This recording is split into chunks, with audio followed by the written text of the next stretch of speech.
İslam dinində namazdan sonra ən böyük əmirlərdən, ən əhəmiyyətli əmirlərdən birisi zəkatdır. Və dinin dirəyidir, İslamın şərtləri, 5 şərtindən biridir. Və buna görə demək, müharibə elan edilən bir əmirdir. Yəni Həzrət Əbubəkir radiyallahu anh bir qrup qəbilə, bir qrup müsəlmanlar zəkat vermədiyi üçün onlarla müharibə elan edib. Bunun biz inşallah sonraki videolarda hikmətini danışacağıq. Yəni belə bir önəmli əmrin demək veriləcəyi, yəni belə önəmli bir məsələ ilə bağlı, demək zəkatın veriləcəyi 7 dənə qrup sayılır. Demək, bunlar kimlərdir? Tövbə surəsi 60-cı ayədə fəqirlər, miskinlər, zəkat məmurları, sonra qəlbləri İslam'a isinləşdiriləcək, isındırılacaq olanlar, sonra kölələr, borclular, Allah yolunda olanlar və kimlər? Yolda qalmışlar, yolçular, yəni uzaq yol gedib yolda qalanlar və pul qutaran insanlar. Burada demək, mən nəyə diqqət çəkmək istəyirəm? Zəkat məmurları. Bunlar zəkatı demək kimlərdir? Yığıb toplayan və paylayan adamlardır. Hansı ki, dövlət onları və hər hansı bir qurum onları təyin edir ki, sən gedəsən, zəkatları yığasan və gətirib xəzinəyə qoyasan və ya paylayasan bu şəkildə. Zəkat məmurları olaraq keçir.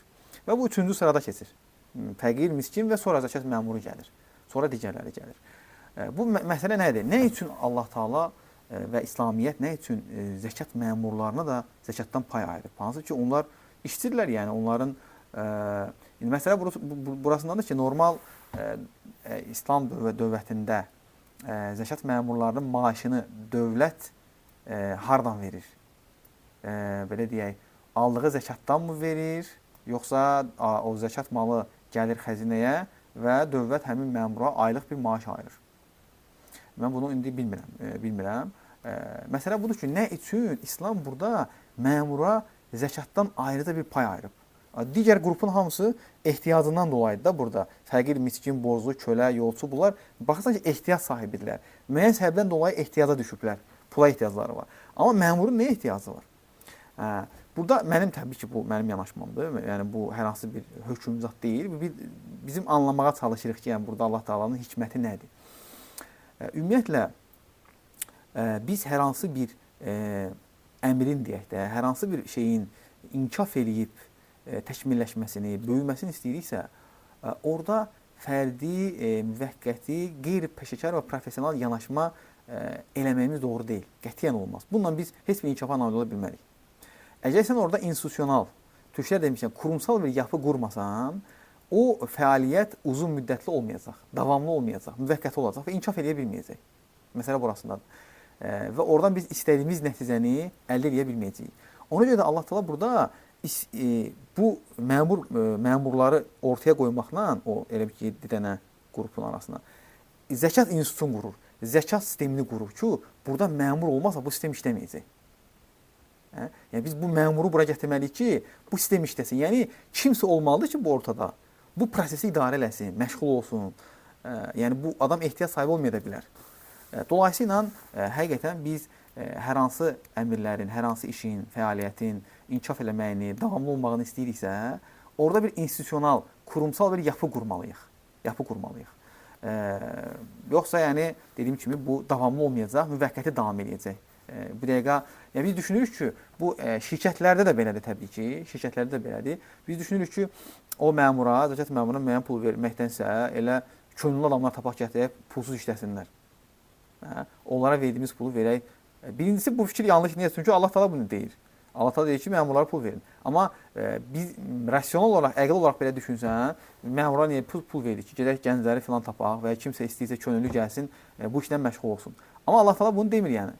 Allah Taala deyir ki, bir dənə adam tutun və ona pul verin, zəkatdan ona pul verin.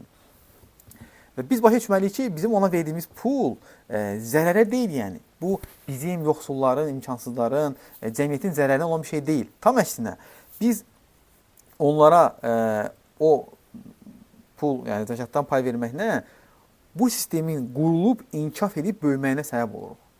Məsələ burasındadır. Yəni qısa müddətdə bəli, qısa müddətdə onlara pul vermək itkidir. Amma uzun müddətdə bu prosesin inkişaf eləməyinə vəsilədir. Düşünsənə, yəni o məmur sabit maaş alacaq, amma bu sistem inkişaf eləyəcək. Yəni hər ay tutaq ki 600-700 manat maaş alacaq, amma bu sistem bir il əvvəllə bir il sonra eyni olmayacaq. Bir il sonra həmin məmur sahəsində onun əməkləri sayəsində bu sistem inkişaf edəcək. O gedəcək, hər dəfə yeni insanları tapacaq, onlardan zəkat alacaq və zəkatın büdcəsi daha da artacaq.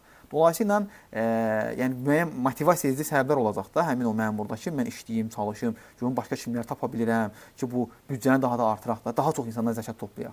Dolayısıyla bu belə deyək, müəyyən məsəl üçün bəzi şirkətlər deyir ki, SMV özüm eləyirəm də və ya nəyə ehtiyac var, özüm paylaşma eləyirəm də, PSM verdiyim pulu elə özüm eləyərəm. O düşünür ki, o qənaət eləyir. Xeyr, qənaət eləmir əslində. Çünki o özü professional peşəkar eləyə bilməyəcək, vaxtı-vaxtında eləyə bilməyəcək, planlaşdıra bilməyəcək.